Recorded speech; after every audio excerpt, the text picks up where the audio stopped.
Welcome back to another episode of the things you want to see in FIFA 20. This series is driven by the community and it aims to showcase the opinions of the community and what they would like to see in next year's game. We're going to be talking about things like VAR in today's episode, so I hope you do enjoy.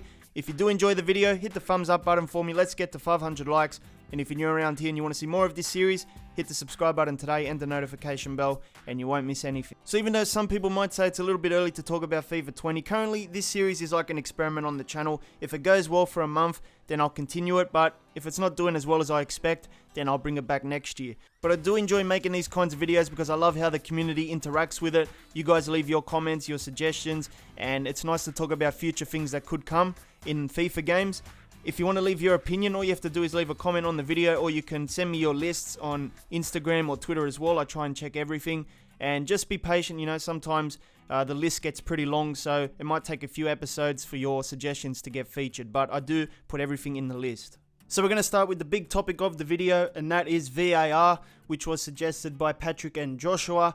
VAR is basically the video assistant referee. I'm sure you guys have heard of it. It's pretty controversial at the moment. Some people like it, some people don't. But I don't think it's going to go away anytime soon. I think the Champions League is starting to implement this in the next year's competition, 2019-20. Euro 2020 is going to have it. The UEFA Super Cup is going to have it as well. The Premier League, I think, is testing it out for a few games this season, looking to implement it next season. So it's not going away anytime soon. I think as the years roll on, we're going to see VAR implemented in a lot more leagues and competitions around the world. I do believe there's a good chance that EA are going to consider putting VAR in future FIFA games.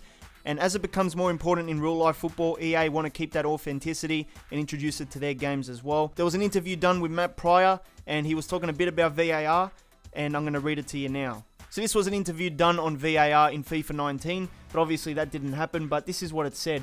EA Sports Creative Director Matt Pryor has revealed VAR will not be in this year's game, but refused to rule it out for the future. Speaking to Eurogamer, Matt Pryor revealed we technically have VAR in the game because we know the pinpoint location of everything. There's still a learning process of how ultimately it levels out to how it's used, but this is where it gets interesting. It says, there's a grey area, but it's definitely something we'll monitor. If it becomes part of the footballing fabric to the point where it feels weird that it isn't in a regular game, even if we don't need it, then it's something we can look at introducing.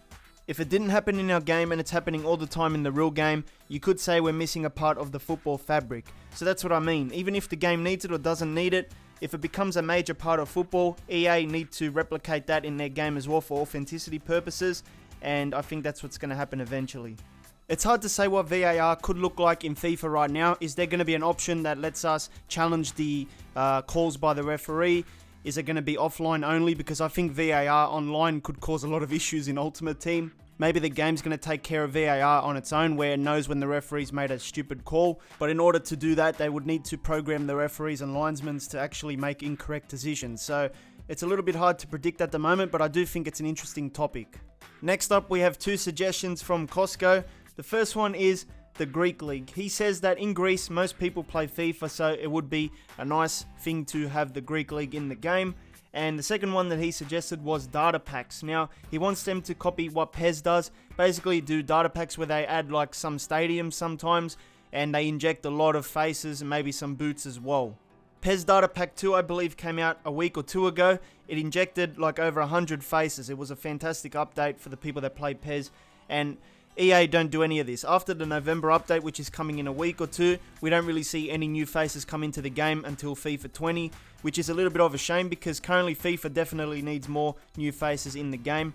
The main problem with these data packs though will be career mode, because if EA was to inject new faces every 3 or 4 months, it would basically ruin your career modes if you want the new faces, because there's no way of updating these faces without starting a new career mode. In PES it's alright, they update the faces and the faces go into your existing master leagues.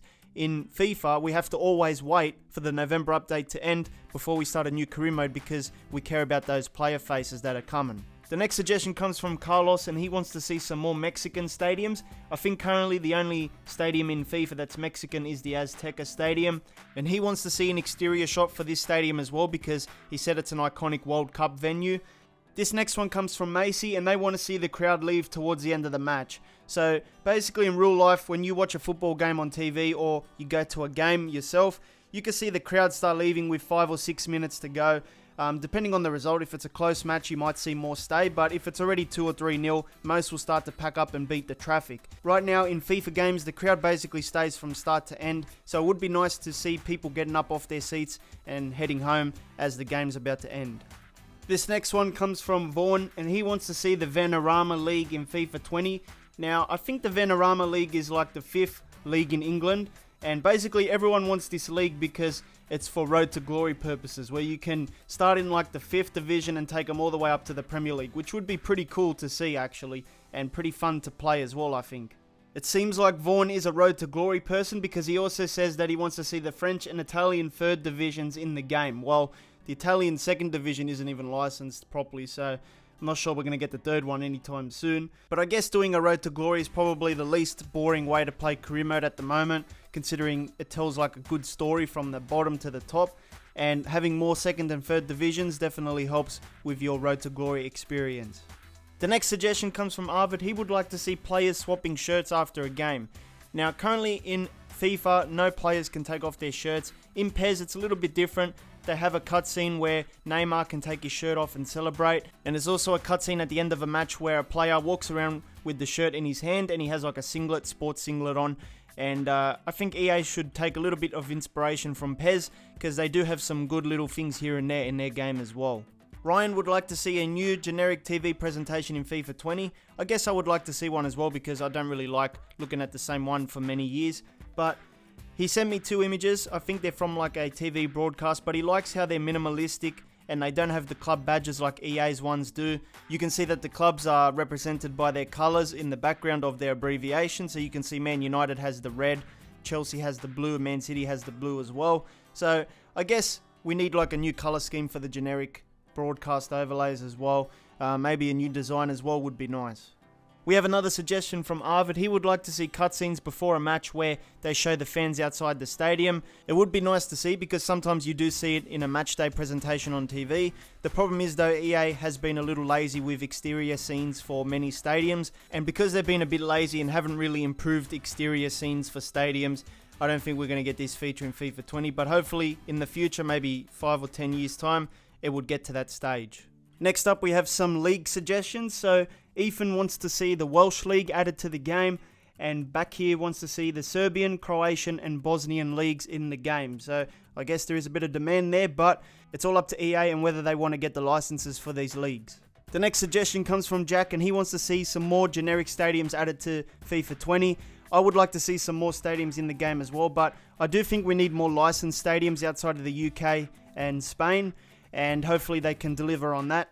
But also the generic stadiums are important because there are career mode leagues where you have all generic stadiums, and playing a career mode where there's a lot of generic stadiums means you're going to be going to the same stadiums every week sometimes, and that can get a little bit frustrating for a lot of people. I have seen people complain about that to me, so of course we need some generic stadiums that are new as well to freshen things up and to have more variety, but of course we need some licensed stuff as well, which would be nice. Next up, we have a suggestion from Slavito. It's a pretty smooth name.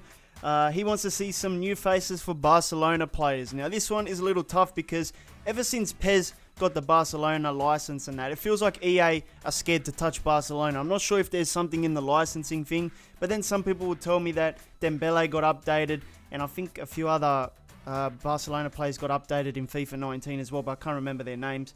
It's tough because I can't really give you a definite answer on why they're not being touched, but I'm guessing that EA would like to scan the players rather than give them custom faces, and maybe the PES deal limits that. I'm not really sure, but it just feels like ever since PES got the Barcelona deal, EA just haven't touched them. You know, we need player updates for Suarez, Messi, a lot of the other players as well because they look so outdated now, and PES has killed them in the Barcelona faces department. So that is a big one. Hopefully, maybe if EA can get the Barcelona license again off PES next year, then we could see some new faces for Barcelona as well. But until then, who knows? So that was the main list for this episode. We have a lot more still to come, so make sure you are subscribed so you get all the new episodes that come out every week. If you want to help contribute to the series, leave your opinion down below or message me on Instagram or Twitter. If you leave your opinions, it helps me continue this series in the next few months.